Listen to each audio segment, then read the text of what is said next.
মমতা বন্দ্যোপাধ্যায়কে ধন্যবাদ জানান।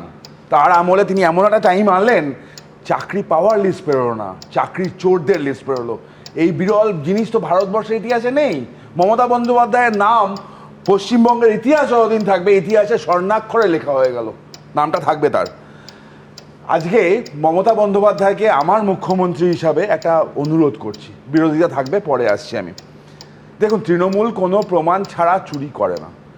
আমার বিশ্বাস ওএমআরগুলো আছে, আমার বিশ্বাস ওএমআরগুলো যদি আজকেও থাকে, সব বিরোধিতা ভুলে তৃণমূলের লয়ারদের আমরা দেখে নিয়েছি, আমাদের লয়ার যে কটা বিরোধী দলের লয়ার আছে সবাই মিলে সাহায্য করবে, সবাই সাথে যাবে, বলবো এই ওএমআরগুলো 30 লক্ষ ওএমআর, এরা জেনুইন না, মমতা বন্দ্যোপাধ্যায় দিক। কারণ অ্যাফেক্টেড সুমনদা 26,000 নয়, অ্যাফেক্টেড 26,000-এর 4 জন করে পরিবার নয়, অ্যাফেক্টেড 30 লক্ষ ইন্টু 4 মানে 1,20,00,000 মানুষ। তাদের পাশে দাঁড়ানোর জন্য মমতা বন্দ্যোপাধ্যায় বলুক।